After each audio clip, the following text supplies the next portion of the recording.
Mise en place dans le cadre de la loi chasse du 24 juillet 2019, l'éco-contribution est un fonds financier abondé au niveau national par l'Office français de la biodiversité et la Fédération nationale des chasseurs sur la base du nombre de permis de chasser validés. Cette enveloppe est ensuite ventilée dans les régions, puis les départements, pour le développement de projets en faveur de la biodiversité. La Fédération des chasseurs des Hauts-de-Saône s'implique dans ce programme et ce sont 7 projets qui sont actuellement en cours dans le département. Ces actions arrivent en complément de celles déjà menées par la Fédération, comme le suivi des lièvres, des cerfs ainsi que des anatidés. Par ailleurs, mise à mal par les activités humaines, bien que présentant de nombreux intérêts écologiques, les milieux humides font désormais partie du champ d'intervention de la Fédération des chasseurs de Haute-Saône. Cette nouvelle mission induit de nouveaux partenaires avec les fédérations des chasseurs du Doubs et du territoire de Belfort, ainsi que le syndicat mixte d'aménagement de la moyenne et basse vallée de l'Ognon et le syndicat intercommunal du bassin de la haute vallée de l'Ognon, le tout sous l'égide de l'agence de l'eau Rhône-Méditerranée-Corse.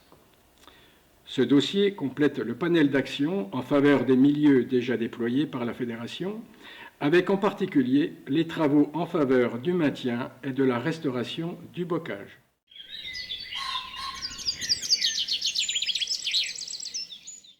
Les faons de chevreuil, mais également les oiseaux nicheurs au sol ou les lièvres peuvent être victimes du passage des machines agricoles lors de la fauche des prairies. C'est une problématique anciennement étudiée pour laquelle plusieurs solutions ont été proposées, la dernière étant l'utilisation d'un drone équipé d'une caméra thermique. Donc en 2021, les fédérations des chasseurs du Doubs, du Jura, de la Haute-Saône et du territoire de Belfort se sont équipées de drones pour répondre à la demande des agriculteurs et des chasseurs qui souhaitent vérifier la présence ou l'absence d'animaux avant l'intervention de l'agriculteur. Donc aujourd'hui, tout exploitant qui souhaite faucher une parcelle peut contacter la Fédération des chasseurs de Haute-Saône pour indiquer la parcelle concernée afin que les télépilotes puissent préparer leur vol d'un point de vue réglementaire, mais également organiser une équipe de bénévoles pour se rendre sur place tôt le matin, rechercher les animaux à l'aide de la caméra thermique du drone, les mettre en sûreté afin que l'agriculteur puisse faucher sans risque.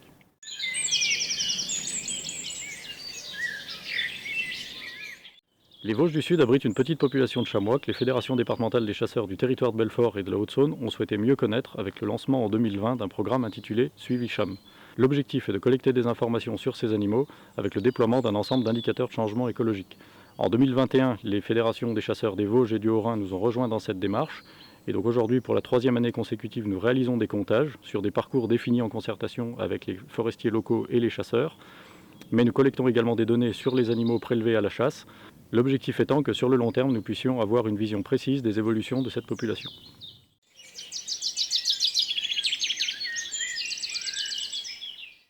En 2021, la Fédération a initié un projet d'étude sur le cerf élaphe dans la zone de Villers-Sexcel. En collaboration avec la Fédération du Doubs, 3 cerfs et 3 biches sont équipés de colliers GPS. Cette technologie permet de connaître au quotidien la position des animaux pendant 2 années. L'analyse des données GPS permettra à terme de mieux appréhender les déplacements de ce grand cervidé, tout en tenant compte des différents facteurs de dérangement. Les échanges possibles ou non entre les populations se trouvant de part et d'autre de la LGV Rhin-Rhône et de l'autoroute A36 pourront également être caractérisés.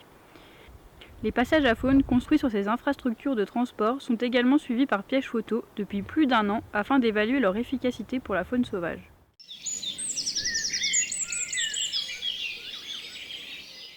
Le suivi de la faune sauvage est indispensable pour la connaissance des espèces en vue d'une gestion adaptée et cohérente à la situation. Pour cela, des comptages de lièvres sont effectués tous les ans, entre janvier et avril, sur l'ensemble du département. Les chiffres obtenus font l'objet d'une analyse visant à obtenir un indice permettant de déterminer le niveau d'attribution en fonction de la population. Les cerfs font également l'objet d'un suivi particulier selon le protocole de l'indice nocturne.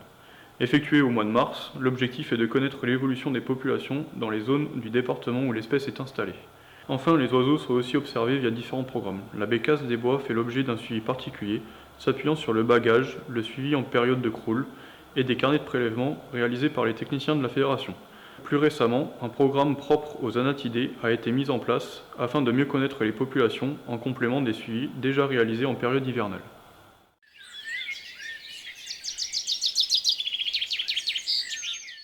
Depuis de nombreuses années, la Fédération est engagée en faveur de la préservation et la restauration du bocage.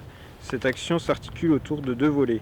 D'une part, l'accompagnement des agriculteurs particuliers ou collectivités dans le montage de leurs projets du conseil jusqu'à la plantation, et d'autre part, un travail de sensibilisation aux bonnes pratiques de gestion et au maintien des haies existantes. Concernant la saison 22-23, 8 porteurs de projets ont pu être accompagnés, ayant permis la plantation de plus d'1 kilomètre de haies et de 7 vergers conservatoires, soit un total de 110 arbres fruitiers. À l'occasion des chantiers de plantation, plusieurs classes de primaire ont pu être sensibilisées à l'importance des haies dans nos paysages.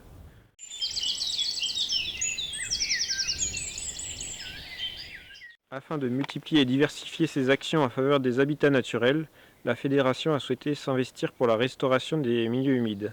Grâce au soutien financier de l'Agence de l'eau et en partenariat avec les fédérations des chasseurs du Doubs et du territoire de Belfort, un premier projet visant à la restauration des mares forestières a pu aboutir cet hiver, avec 8 mares restaurées en Haute-Saône. Les travaux ont consisté en la réouverture des berges colonisées par la végétation ligneuse et au curage des mares en voie d'atterrissement, afin de rendre le milieu plus accueillant pour la biodiversité. Des suivis entrepris dès le printemps suivant ont d'ailleurs permis de constater le retour de plusieurs espèces de grenouilles et tritons.